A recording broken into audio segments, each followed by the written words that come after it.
A paz do Senhor, sejam bem-vindos ao canal Recalculando a Rota. Eu sou seu irmão em Cristo, Davi Nascimento. E se você é a primeira vez que está aqui, um dos nossos objetivos, para você nos conhecer melhor, é aprender sobre a Palavra de Deus, observar a direção que a Palavra de Deus tem para o nosso caminhar no dia a dia. E uma das formas que fazemos isso é estudando as lições bíblicas de forma antecipada, principalmente para quem é professor de escola bíblica. Às vezes o professor quer ouvir alguma aula, que vá ministrar sobre o tema que vai ser apresentado no domingo, e você tem a oportunidade de assistir essa aula e, de repente, acrescentar algo ao processo de criação ou de elaboração da sua aula. Que não seja apenas um lugar de conhecimentos humanos, de troca de conhecimento humano, mas um lugar onde o Espírito Santo tenha liberdade para ministrar ao seu coração. Para os que já conhecem o canal um pouco de antes, sabe que nós estamos parados há algum tempo.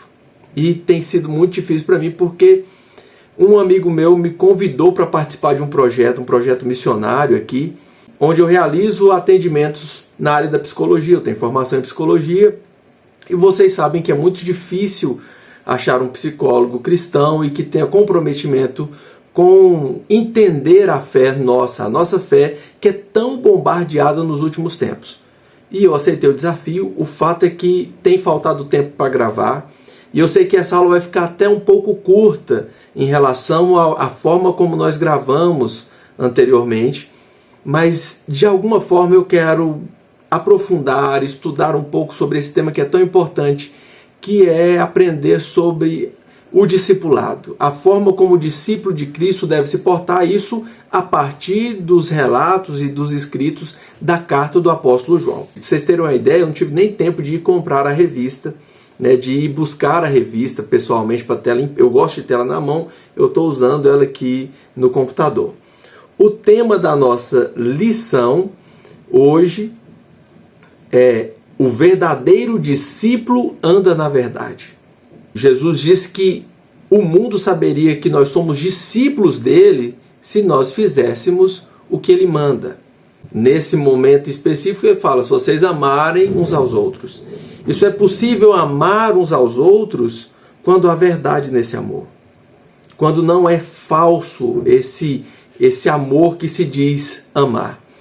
Então, o fato é que Jesus, sendo a verdade, sendo o Filho de Deus que vem e diz: eu sou o caminho, a verdade e a vida, e nós somos convidados a ser discípulos dele. Quando ele envia os seus discípulos, ele fala: ide e fazer discípulo de todas as nações. Então, o convite é ir e fazer discípulo.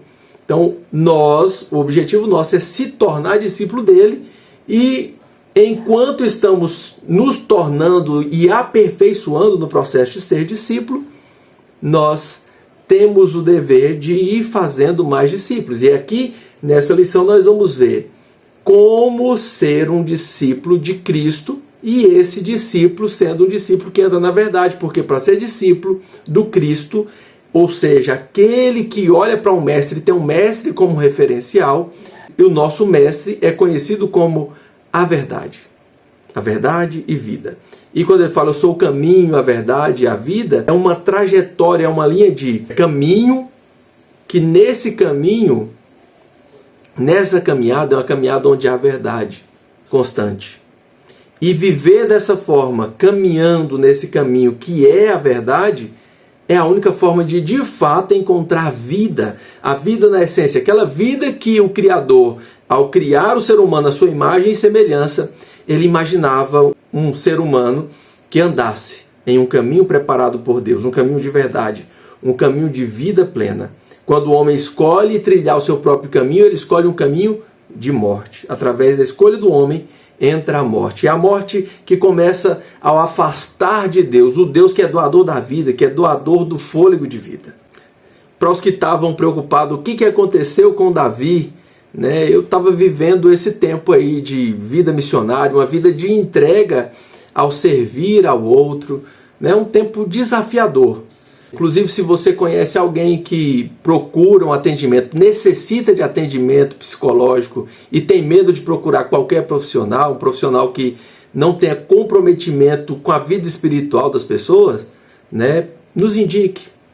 É uma forma hoje que nós estamos usando também para manter a casa. Existe uma parte que é feita doada, né, cuidando de vidas, mas também é uma forma da qual nós trabalhamos e somos abençoados por aqueles que de alguma forma recebem esse cuidado e se sente à vontade para contribuir e participar, cuidando de forma financeira da nossa casa, do nosso ministério. É uma forma de cuidado mútuo. Vamos ao nosso texto áureo, que está na terceira carta de João, o versículo 3.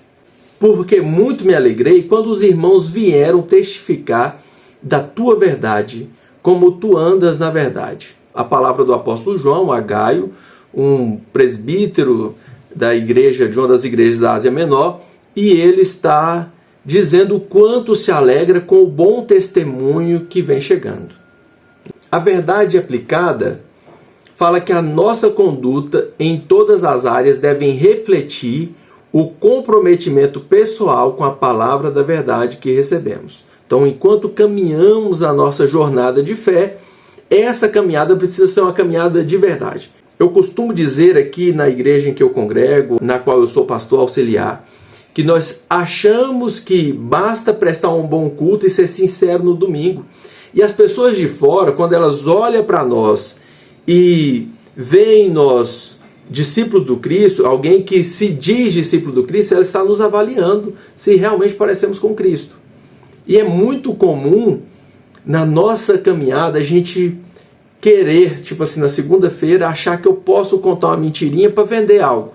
Básico, né? Você chega para experimentar a roupa, nossa, ficou perfeita, ficou linda essa roupa em você.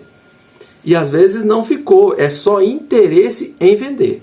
O que a verdade aplicada dessa lição nos diz é que nós devemos ter um comprometimento na nossa caminhada dia a dia e a verdade. Porque a tendência nossa é achar que nós precisamos a qualquer custo conseguir algumas coisas, conseguir um emprego, né? Olha só, a pessoa fala, se você tem... você domina algum aplicativo, algum software, tipo Excel. Não, eu manjo tudo de Excel. E aí a pessoa pensa, não, mas eu vou fazer um treinamento para dar tempo. Né? Por que não dizer, olha, eu tenho uma noçãozinha básica, mas eu tenho interesse de correr atrás e vou aplicar ao máximo, e você pode ter certeza que você não vai se arrepender, porque vai ter alguém aqui nessa empresa que correu tanto atrás e vai dominar o Excel. Talvez a pessoa vai ter muito mais coragem de contratar você sendo verdadeiro do que ela falar assim, ok, então você domina, vamos fazer um teste ali, chega lá, você não domina. E aí você perde uma vaga de emprego. E aí pensa alguém dizendo, essa pessoa não diz que é crente, mentiu dizendo que dominava Excel. Então, nós precisamos conciliar isso. Eu estava até conversando com uma menina aqui que a gente tem acompanhado na caminhada de fé, conhecemos a família há muito tempo, e ela dizendo que ao sair de casa, ela costumava, às vezes, dependendo de um dia, falar para a mãe dela que ia para outro lugar. E aí, ela disse que ao sair essa semana, e ela ia encontrar com um rapaz que ela está conversando, né, um rapaz até que a família gosta, admira, um menino crente, e ela provavelmente antes teria dito que ia para outro lugar, para a mãe não ficar assim, né, criando expectativas. A hora que ela pensou de falar, ela falou, nossa, eu tenho aprendido tanto da parte de Deus nesse processo de discipulado que estou vivendo, e eu não posso mentir. Deus, eu não quero mentir mais, nem que seja mentirinha básica, eu quero falar a verdade das coisas que eu estou fazendo, ou que eu pretendo fazer, e principalmente das coisas que eu vou fazer de forma verdadeira para que eu possa testemunhar que eu sou verdadeiro discípulo do Cristo. Então, nós precisamos pensar isso. A conduta nossa deve ser uma conduta da verdade, baseada e trilhada no caminho da verdade. Os objetivos da lição é mostrar que quem anda na verdade, anda em santidade. Ressaltar a importância de falar e andar na verdade.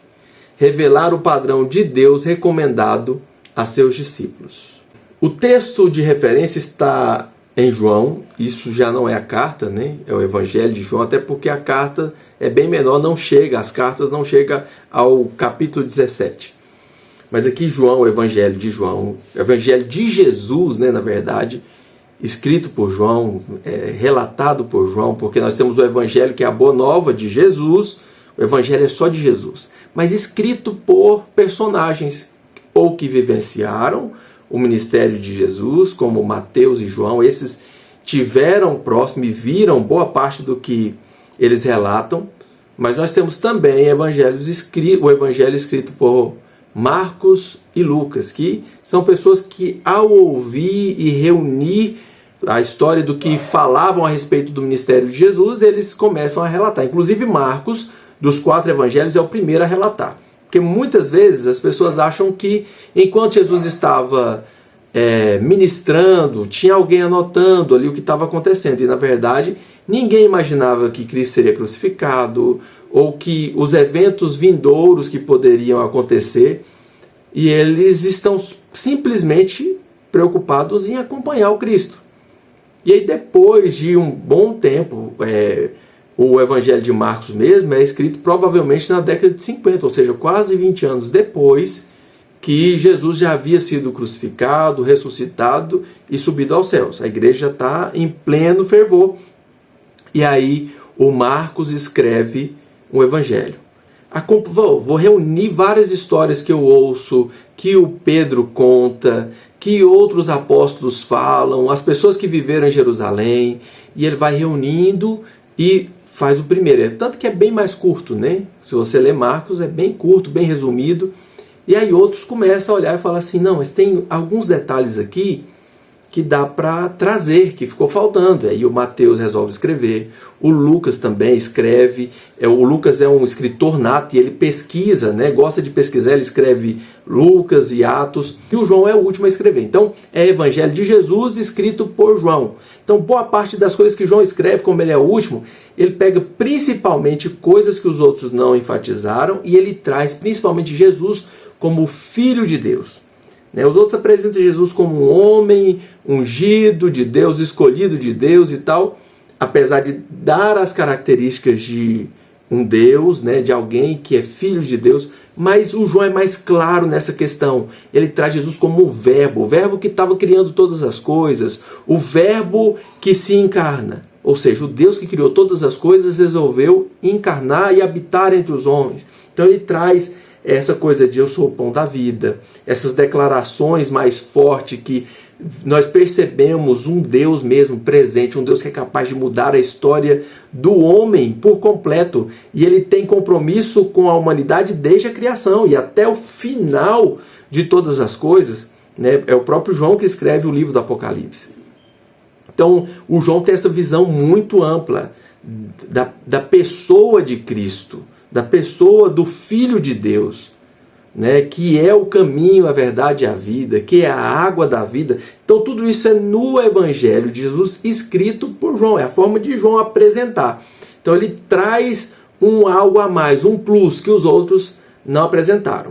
Aqui em João 17 é um período em que Jesus está fazendo a oração sacerdotal, ele está orando já no final do seu ministério, apresentando os seus discípulos. E aqui o relato que nós temos começa dizendo: não os peço que os tire do mundo, mas que os livre do mal. Está falando dos seus discípulos, Jesus orando pelos seus discípulos. E ele está orando inclusive pelos que virão a acreditar, não só por aqueles. Ele está dizendo, não peço que os tire do mundo. Ou seja, nós vamos viver junto com pessoas que fazem parte desse mundo, com um sistema corrupto, com pessoas que praticam o mal sem se preocupar com o outro. Mas ele fala, não os tire, mas os livre do mal. Seguindo, o 17. Santifica-os na verdade. A tua palavra é a verdade. Jesus espera que nós sejamos santificados, que a verdade tem esse papel de santificar, de nos tornar parecido com o Criador, né? De ser santo como Deus é santo. Mas de que forma? Sendo diferentão, vestindo diferente? Não. É praticando a verdade. Muita gente acha que santidade, né, esse processo de santificação é eu me isolando, né, eu saindo do mundo. E aí Jesus está dizendo aqui, não tire do mundo. A forma não é eu tipo assim, é que eu não posso estar em um lugar onde trabalhar numa sala que tem um monte de gente que não é crente, eu não posso estar ali, é muito difícil. Não, sabe como que você se santifica? É estando nesses lugares. nesses lugares, mas sendo guardados, livrados do mal e sendo santificados na verdade. Que verdade é essa? A verdade que está na palavra de Deus. A tua palavra é a verdade. E na verdade, o resumo de toda a Escritura é o Cristo, é olhar para o Cristo. A partir de então, nós somos santificados quando nós olhamos para o Cristo. Temos uma conduta parecida com a dele, vivendo essa verdade. E naturalmente nós nos tornamos testemunhas desse evangelho que ele diz que nós precisamos ser testemunha. Em Jerusalém, Samaria, Judeia, confins da terra. Não é? Assim como tu me enviastes ao mundo, também eu os enviei ao mundo. E por eles me santifico a mim mesmo, para que também eles sejam santificados na verdade. Jesus já sabendo que nós e os seus discípulos lá seríamos enviados. E ele está em um processo onde ele fala, santifico a mim mesmo. Porque eles vão olhar para mim, serão discípulos, vão olhar para o mestre aqui. E dessa forma, olhando para mim, e tendo eu como exemplo, eles serão santificados. E nesse envio, essa santificação faz toda a diferença, porque é dessa forma que as pessoas conhecerão a Deus, conhecerão ao Cristo de Deus. Versículo 20. E não rogo somente por estes, mas também por aqueles que pela sua palavra hão de crer em mim. Ou seja, ele está orando por nós, ele está orando por você, para que nós sejamos santificados por essa palavra, para que nós sejamos cuidados por Deus, um Deus que nos livra do mal, para que todos sejam um, como tu, o Pai, és em mim e eu em ti, que também eles sejam um em nós, para que o mundo creia que tu me enviastes. E aí ele fala aqui de unidade. Nós vamos ver na terceira carta o apóstolo João falando da importância dessa unidade, desse amor fraterno, desse cuidado que é preciso ter com o outro. É fantástico quando a gente olha para um Cristo que se preocupa com seus discípulos, aqueles daquele momento e os que virão. E ele pede ao Pai para que o Pai cuide, direcione esses discípulos, para que o Pai nos ajude nessa caminhada de santificação, que é um processo conduzido pela busca em viver a verdade que está relatada na palavra de Deus, a palavra que é o próprio Cristo, a palavra encarnada.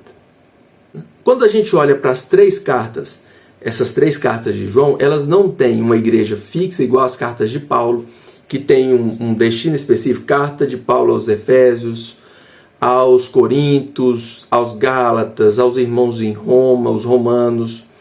Então, ela é destinada a igrejas de uma região. E a única que tem endereço fixo é essa terceira, que é destinada a Gaio. Mas nós entendemos isso como cartas pastorais que servem para todas as igrejas. E aí, que não é destinada apenas a uma localidade, mas ele escreve pensando em qualquer igreja que ela chegar, ela vai ser importante. Ele apresenta, por exemplo, fundamentos da fé cristã e ensinos falsos que têm sido apresentados e precisam ser refutados. Ele apresenta isso também. Nas duas primeiras, ele trata de diversos temas, como, por exemplo, o andar na luz. E é muito interessante esse andar na luz, que ele fala, se andarmos na luz, temos comunhão uns com os outros. A forma de andar na luz, ou seja, na luz que é o próprio Cristo, tendo ele como referência, nós temos comunhão uns com os outros. E aí ele segue, e o sangue de Jesus nos purifica de todo pecado. Então, andar na luz é ter comunhão, e o sangue de Jesus nos purifica de todo pecado. É a partir da comunhão com o outro que o sangue de Jesus me purifica dos meus pecados. Quando a gente olha a oração do Pai Nosso, ele diz, porque da mesma forma que vocês perdoarem, vocês serão perdoados. Não é assim que diz a oração do Pai Nosso? Perdoa as nossas ofensas, as nossas dívidas, assim como perdoamos aqueles que nos têm ofendido. Então, nessa caminhada com o Cristo, sendo discípulo, verdadeiro discípulo do Cristo, e a gente olha para o João dizendo diversos ensinamentos, esses da importância de andar na luz, e esse andar na luz onde é ter comunhão com o outro. E dessa forma o sangue de Jesus nos purifica de todos os nossos pecados.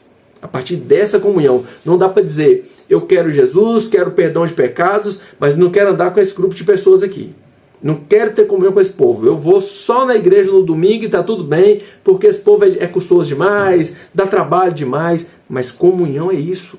É querer andar com o outro. É claro que pessoas que querem andar na verdade.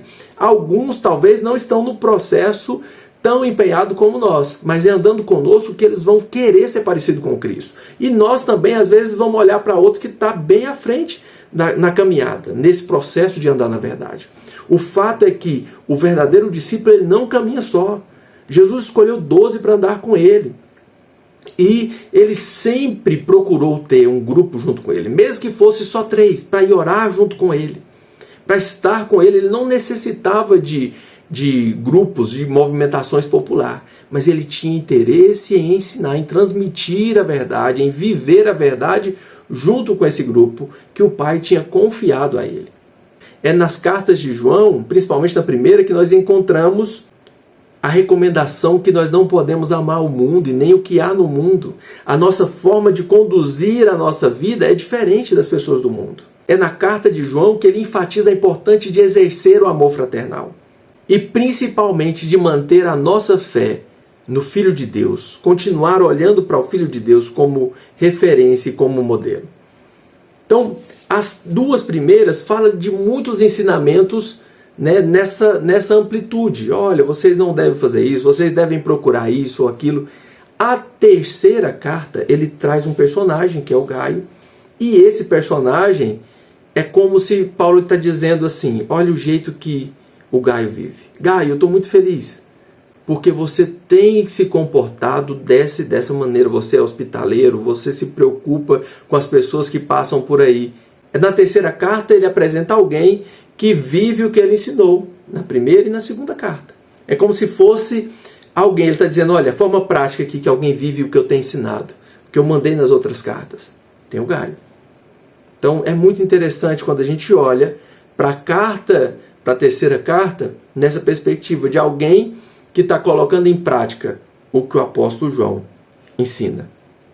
Os tópicos da nossa lição, nós temos 3 tópicos. No primeiro ele vai tratar sobre o texto em si, o comentarista está tratando aqui o texto em si, da terceira carta, que na verdade é um capítulo só, com 15 versículos, é uma carta muito curta, vale a pena a gente ler ela inteira, na verdade vale a pena ler as 3, para entender a mentalidade do escritor, para entender o todo de como o autor dessas cartas pensa a fé cristã, o que ele espera transmitir com essa mensagem.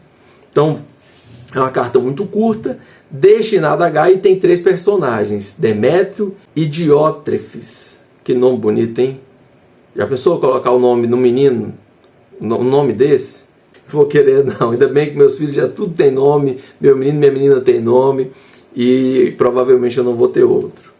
Nesse primeiro capítulo ele traz quem é João, o discípulo, filho de Zebedeu, irmão de Tiago, que junto com Pedro, eles são as pessoas mais próximas de Jesus, é os discípulos mais próximos, e é também conhecido como discípulo amado. Era o discípulo que procurava estar próximo de Jesus. Na ceia ele inclina o ombro, está encostado a Jesus, ele está sempre próximo a Jesus. Era um discípulo que tinha um amor muito grande pela pessoa do Mestre.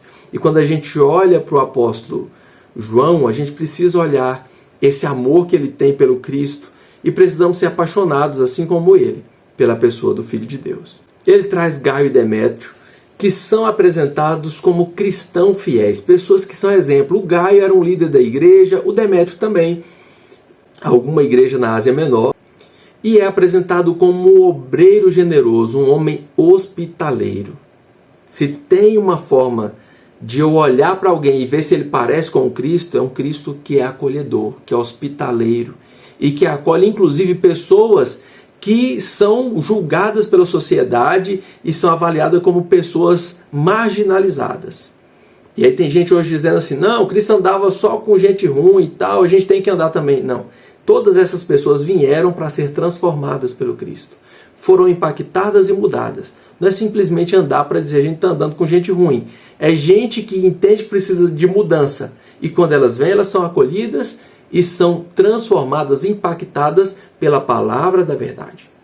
Então a gente tem dois extremos. Tem um extremo de pessoas que falam assim, não, Jesus andava era só com bandido, com prostituta e tal, gente rejeitado. Sim, não é que ele andava só com esses. Esses vinham até Cristo e tinham as vidas transformadas por Cristo, pela verdade encarnada, por alguém que é o caminho, a verdade e a vida.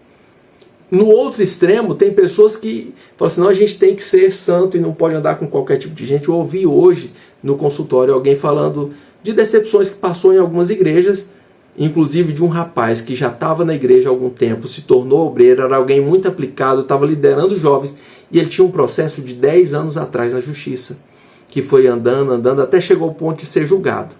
Alguém que, apesar de estar bem com Cristo hoje, tentando viver o melhor da vida cristã, já era obreiro da casa do Senhor. Quando isso veio à tona e ele é preso para cumprir e pagar o que ele tinha feito perante os homens, Deus já havia o perdoado há muito tempo. E aí ele pede para que o pastor da igreja que ele congregava, que ele ajudou por muito tempo, fala, cuide da minha esposa, dá uma atenção, porque às vezes vai precisar de alguma coisa. O recado que o pastor manda é, eu não vou cuidar de mulher de bandido. Então, nós corremos o risco de não querer cuidar de pessoas que a gente olha e fala assim, parece que essa pessoa tem algum problema. Nós estamos falando de gente que era da igreja e que tinha coisas antigas, pendências antigas. E aí, o Gaio que é apresentado aqui é alguém que é hospitaleiro, que se preocupa em cuidar. Nós vamos ver o próximo personagem, Diótrefes, ele é totalmente o oposto. Ele é apenas alguém interesseiro. Se é conveniente para mim, eu cuido, tá tudo certo. Se não é conveniente, problema, cada um com seus problemas. E esse não é o Evangelho de Cristo, um Cristo que abriu mão da sua glória e veio em forma humana. Abriu mão de todo o seu reinado celestial para vir em forma humana e se comprometeu com quem era inimigo dele. Então, nós temos esses dois personagens, o Demétrio também, que é alguém que procurava manter Deus no centro da sua vida, se preocupava em ter uma vida em que olha para a palavra e fala, o que eu preciso fazer? Alguém que anda na luz, que ama o próximo, que se preocupa em ter Cristo como referência e ter um amor fraternal como um dos cernes do seu relacionamento com Cristo. E esse é alguém que tem a capacidade de praticar a hospitalidade e de ser generoso. Em contrapartida, nós temos aí quem foi Diótrefes. E esse é o cara que é apresentado como alguém obstinado, falava o que não devia, causando mágoas e conflitos no seio da comunidade. Era alguém que estava apenas preocupado com o que lhe fazia bem, com o que era do seu interesse. No próximo tópico nós vamos falar sobre o que é a verdade. E aí quando a gente olha para a verdade, nós precisamos entender o apóstolo Paulo chamando da Bíblia como a palavra da verdade. Mas nós temos em João, no capítulo 14, trazendo a declaração de Jesus dizendo, eu sou o caminho, a verdade e a vida. A palavra de Deus é a verdade, mas toda a palavra de Deus aponta para o Cristo, para o Filho de Deus, para o propósito de Deus em restaurar a humanidade. Toda a trajetória bíblica é um trabalhar de Deus para restaurar a humanidade que caiu, que se distanciou de Deus, desobedeceu de Deus e a partir de então a morte adentra. O distanciamento de Deus entra na história humana e Deus elabora um plano para restaurar essa comunhão, essa conexão da sua imagem e semelhança para que ela se torne de fato o que deveria ser. E aí vem o Cristo, o Filho de Deus, que vem de forma plena para mostrar, é isso que é ser humano. É esse o projeto de Deus, alguém perfeito. E o convite de Deus é para que nós olhemos para o Cristo. E esse Cristo diz, eu sou a verdade. Então quando a gente olha para a verdade e pensa o subtópico, andar na verdade é andar olhando para o Cristo. E quando a gente deixa de olhar para a verdade, a gente está simplesmente fazendo o caminho que o pai da mentira quer que andemos nele. Então o convite é andar olhando para o Cristo. O outro convite é defender a verdade. Como se defende? Só no discurso? Não, é vivendo a verdade e não vivendo a mentira. É assim que se defende a verdade. Não só com palavras, mas com atitude. E amar a verdade. Amar a ponto de falar assim, se eu mentir, se eu praticar algo que não é verdadeiro, se eu estou fazendo algo, não é só dizer não, às vezes eu estou fazendo algo, nossa, eu estou entregando a cesta básica, mas isso não tem verdade, é mentira. E Deus conhece o nosso coração. No Sermão do Monte, quando a gente olha Jesus dizendo diversas coisas, ele fala assim, porque Deus sonda os corações. Não é o como você jejuma, não é como você ora, é o que está interno, porque Deus conhece os corações. Eu posso ser a pessoa mais religiosa do mundo, aparentar ser um excelente cristão, só que Deus está olhando os corações, Ele sonda os corações. Então, amar a verdade a ponto de querer sempre andar da forma que o Cristo andaria, ter amor por isso. Amor em cuidar de pessoas, amor em buscar os que estão perdidos para serem reconciliados com o Criador. Então, por último, o poder de um discípulo de Cristo. O autêntico discípulo de Cristo que olha para o Cristo e se compromete em buscar ser parecido com Ele cada dia mais, esse tem o poder de ensinar. Ensinar porque conhece, de ler, de praticar, e ele vai estar sempre falando. Às vezes as pessoas olham algo diferente em você e falam, o que tem diferente nessa pessoa?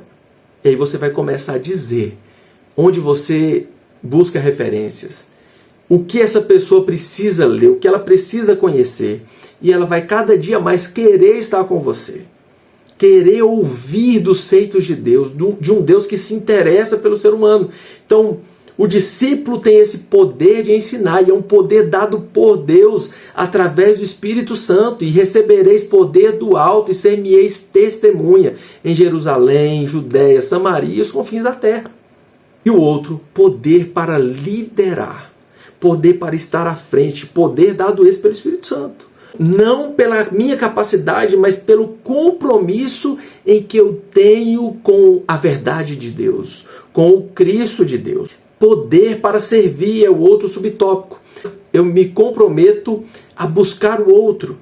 E esse é o desejo de Deus. O desejo de Deus é que nós olhemos para a verdade, que nós sejamos parecidos com o Filho dele. Que nós sejamos luz em meio às trevas, comprometendo com a verdade. As pessoas que estão em trevas começam a olhar e falar, há algo diferente ali. Há algo diferente, e esse algo diferente traz paz para a vida dessa pessoa. Trouxe mudança na história da casa dessa pessoa que eu conheci no tempo em que ele andava na mentira, no tempo que ele andava em trevas. E dessa forma nós alcançaremos as pessoas que estão perdidas, que estão aprisionadas pelo inferno, e a palavra que Jesus proferiu dizendo da sua igreja se concretiza através de nós. As portas do inferno não prevalecerão contra a sua igreja. As pessoas que estão lá presas, aprisionadas, a igreja chega, quebra portas. De que forma? Com a verdade, com a palavra da verdade, com o comprometimento em cuidar daqueles que são filhos, que são imagem e semelhança. Que Deus possa nos ajudar a colocar em prática essa verdade. Fique na paz, que Deus te abençoe.